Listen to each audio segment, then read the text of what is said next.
घर की साफ सफाई करके पूरी तैयारी रखो, पहले से ही, समय से ही। मैं तुम्हें बहुत जल्दी गुरुद्वारे बुलाने वाला हूँ। वहाँ मैं तुमसे सेवा लेने भी वाला हूँ, तुम्हें आशीर्वाद देने भी वाला हूँ। तुम्हारे मन में जो बचे हुए सवाल हैं उनके जवाब भी तुम्हें वहीं मिलेंगे। और एक बात सुनो, पिछले दिनों जो तुम मुझसे गुस्सा हो गए थे ना, क्योंकि तुम्हें प्रयास के बाद भी सफलता नहीं मिल रही थी। ऐसा नहीं है कि मैं तुम्हें सफलता देना नहीं चाहता, पर अगर तुम सफल होते ना तो उस वक्त कुछ ऐसा निकल कर आता ना जिससे कुछ लोगों का हानि हो जाता, उनके आपसी रिश्ते खराब हो जाते। इसलिए मैंने ना तुम्हें उन चीज़ों से हटा दिया। रही तुम्हारी बात, तो तुम्हें सफलता तो मिल रही है और आगे भी मिलेगी। बस तुम्हारे माध्यम से मैं जोड़ रहा था, किसी को तोड़ने नहीं देता, ये बात थी। तुम विश्वास रखो, तुम जीतोगे। एक सलाह, विशेष सलाह तुम्हें दे रहा हूँ।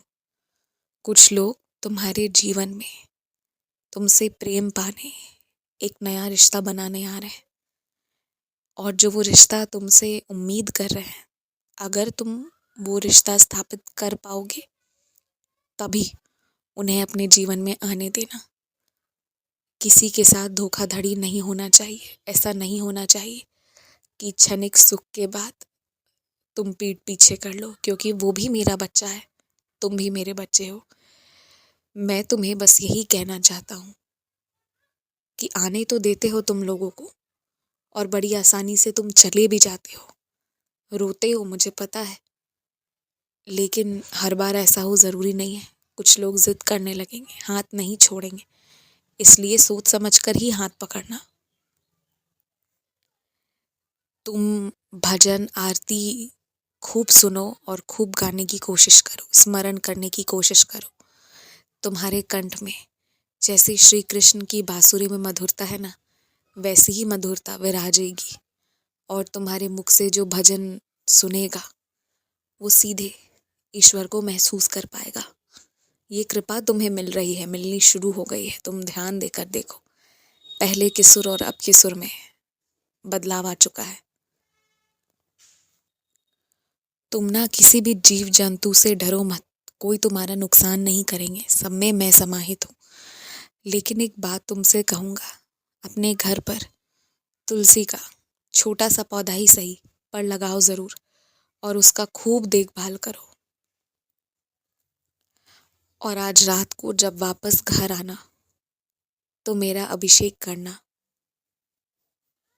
और हाँ, आते वक्त जब घर आओ तो मेरे लिए ना भोग में चढ़ाने के लिए पेड़े लेकर आना। कम से कम 5 या 6 पेड़े होने चाहिए, और उसमें सबका अंश है। किसका किसका अंश है वो देखकर तुम आश्चर्य में पड़ जाओगे। पर मेरे लिए वो भोग ज़रूर लेकर आना। अगर पेड़े नहीं ला सकते तो फिर कोई फल ले आना, पर कम से कम 5 या 6 की संख्या में चढ़ाना मुझे।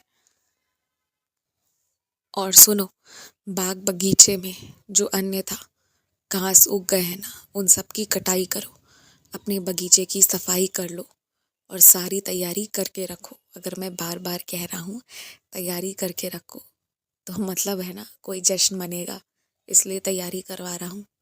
बात मानो मेरी, इस बार का त्योहार बहुत यादगार रहेगा। खुश रहो।